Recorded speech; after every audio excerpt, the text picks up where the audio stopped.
है कौल मोहम्मद कौल खुदा, फरमान न बदला जाएगा, बदलेगा ज़माना लाख मगर कुरान न बदला जाएगा।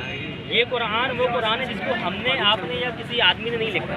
बस एक इस कुरान को जो लिखने वाला है, इस कुरान को जो उतारने वाला है वो खुदाए पाक। और खुदाए पाक कभी भी कोई भी चीज़ इस तरीके से कुरान में पेश नहीं करेगा जिससे कि दुनिया में अशांति हो।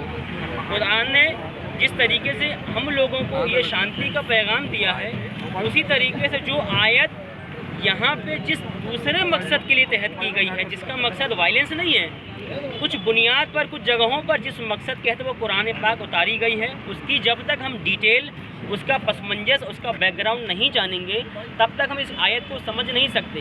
कुरान पाक में कई जगहों पर ये एक आयत दूसरी आयत को काटती है। तो काटने से मुराद ये नहीं है कि हम उसको गलत समझ रहे हैं, काटने से मुराद ये कि उसको हम समझ नहीं पा रहे हैं वो कहना क्या चाह रही है। तो उसके लिए उसकी जो आयत उतारी गई है उसका पसमंजस, उसका बैकग्राउंड समझा जाएगा और उसके बाद उसका सही माना और मतलब समझ पाएगा। ऐसा कोई भी आदमी नहीं जो कुरान पाक को ठीक तरीके से समझ सके, सिवाय उस ज़माने में जिनको सहाबा किराम कहा जाता है। कई सहाबा किराम ऐसे भी थे जिन्होंने उस आयत को समझ नहीं पाए, जबकि प्रॉफिट मोहम्मद जब पहुँचे उन्होंने बताया कि ये इस कुरान पाक का आयत का सही माना है। तो हमारा मुतालबा किसी से कुछ नहीं है।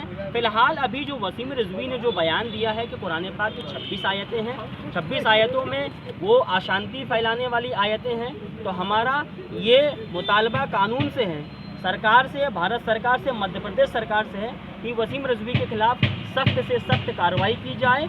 और वसीम रिजवी ने ना सिर्फ कुरान पाक की आयतों का इनकार किया है, बल्कि वसीम रिजवी ने हमारे जो खलीफा हैं, जो 3 खलीफा जिनको उमर फारूक, उससे भी पहले उसके बाद उस्मान गनी और सबसे पहले अबू बकर सिद्दीक, इन तीनों खलीफा के ऊपर उसने जो इल्ज़ाम लगाया है कि इन्होंने अपनी पावर और अपनी ताकत के बलबूते पर कुरान पाक में जो भी अमेंडमेंट किए हैं और उसके बाद उसको दुनिया में फैलाया है।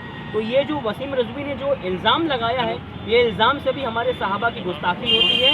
इस बुनियाद पर भी वसीम रिजवी के ऊपर सख्त से सख्त कार्रवाई की जाएगी और हम जो काम जो सही तरीके से, कानूनी तरीके से जो कर सकते हैं, हम वही काम करके दुनिया वालों को मैसेज देना चाहते हैं कि हम वायलेंस नहीं बल्कि हम शांति के लिए यहाँ पर आए हैं। इसके लिए जय हिंद, जय भारत। इसके लिए आज आप लोगों ने क्या किया? इसके लिए आज हमने SDM साहब को एक ज्ञापन दिया कि इसके ऊपर जो कार्रवाई सरकारी तरीके से हो सकती है, जो कायदे कानून के रहते हुए हो जाएगी, हम सरकार से ये मुतालबा करते कि कार्रवाई की जाए। आपका नाम बोलिए। मेरा नाम प्रोफेसर आमिर आज़ाद, प्रवक्ता। हटा दिया तो ये वायलेंस को बढ़ावा देती है। These things are spreading violence.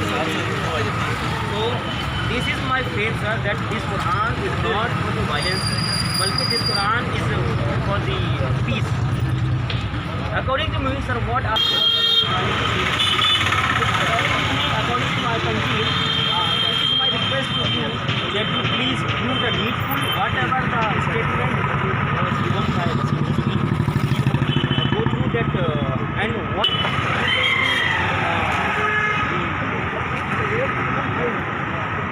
yes, it is in Supreme Court.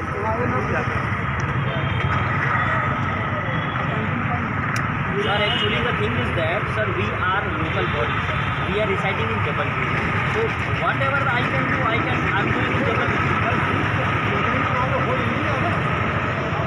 No, everybody, they are doing according to their power. Whatever they can do, they are doing. So whatever I can do, I am doing my level best, sir. It is my request to you, because I am not going to spreading violence, sir. I am doing the work which is by the Constitution of India. So according to that, we are doing our work, sir. So it is my request, please do the needful, sir.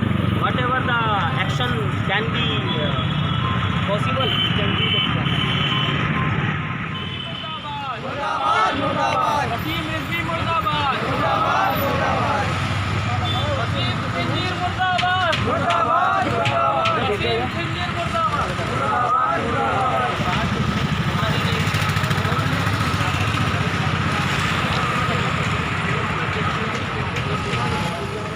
जैसा कि आप सब लोग जानते हैं कि विगत 2 दिनों से वसीम रिजवी जो लखनऊ के शिया वक्फ बोर्ड का जो चेयरमैन है, उसने मज़हब इस्लाम में जिससे हमारे इस्लाम को पहचाना जाता है वो मुक़द्दस किताब, उसमें कोई भी अमेंडमेंट, कोई भी प्रकार का जो इम्प्रूवमेंट है वो आज तक ना किसी ने किया है और इंशाअल्लाह ना क़यामत तक कोई कर पाएगा। इस आदमी ने जो सुप्रीम कोर्ट में याचिका दायर की है, जिसमें उसके मुताबिक 26 आयतें कुरान पाक की, जिससे लोगों को अशांति का मैसेज जाता है, ऐसा इसका कहना है, तो ये एकदम सरासर गलत है। और ये हमारे देश में जो एक शांति का माहौल है वो बिगाड़ने के लिए और हमारे देश की जो एकता है उसको तोड़ने का ये काम वसीम रिजवी द्वारा किया जा रहा है। मैं कानून के तहत जो भी नियम बनाए गए हैं उन पर चल करके मैं अशांति को अपने हाथ में नहीं लेना चाहता हूँ। मैं कानूनी तौर पर इस आदमी पर कड़ी से कड़ी कार्रवाई करने की कोशिश कर रहा हूँ और मेरा ये मैसेज जहाँ तक जिन लोगों को जाए उनका ये फ़र्ज़ बनता है, उनकी ये जिम्मेदारी बनती है कि हमारे मज़हब इस्लाम में अगर किसी आदमी ने इस तरीके की घटिया और कुछ हरकत की है तो उसको इस तरीके से कानून के दायरे में रह करके उसके खिलाफ़ कड़ी से कड़ी कार्रवाई की जाए। और दुनिया जहान में जहाँ तक ये मैसेज फैले, हर आदमी को चाहिए कि वो अपने ईमान की खैर करे और वसीम रिजवी के ख़िलाफ़ जाकर के पुलिस थाने में FIR करे। और उसके अलावा ये मैसेज मैं उन लोगों को देना चाहता हूँ जिनको ये लगता है कि हमारे कुरान में ऐसी कोई आयतें हैं जिससे वायलेंस फैलता है, तो मैं उनको ये बताना चाहता हूँ कि आज से या तकरीबन 800 साल ले लिया जाए, मुग़लों ने यहाँ पे शासन किया, कभी भी किसी आदमी ने इस तरीके से डंके की चोट पर या अपनी शक्ति का इस्तेमाल करते हुए मज़हब इस्लाम को नहीं फैलाया है। ये वसीम रिजवी का कहना है कि अब तक जो इस्लाम फैला वो शक्ति से, पावर से इस्लाम फैला, जबकि ये बात बेबुनियाद है। अगर ये बात होती तो कितने बड़े बड़े शासक गुजरे हैं, फिर अगर यही होता तो हिंदुस्तान में आज सिर्फ मुसलमानों के सिवाय कोई भी ना होता। ये मैसेज वो वसीम रिजवी के ऊपर उल्टा थूक रहा है कि अगर वसीम रिजवी ये कहता है कि ये पावर के दम पे इस्लाम को फैलाया गया है, तो अगर पावर के दम पे फैलाया जाता तो आज दुनिया के गोशे में, कोने कोने में मज़हब इस्लाम होता, जबकि ऐसा नहीं है। मैं फिर से गुजारिश करता हूँ कि मेरा ये मैसेज जहाँ तक जाए वो सारे लोग इस कुत्ते वसीम रिजवी जो कि अपने माँ बाप का शायद हराम है, ये अब हलाली तो हो ही नहीं सकता, ये हराम है, अपने माँ बाप का ये हरामी बच्चा जो है पैदा होने के बाद वसीम रिजवी के नाम से जाना गया, इसके खिलाफ़ कड़ी से कड़ी कार्रवाई की जाए और इसके खिलाफ़ तमाम थानों में FIR की जानी चाहिए।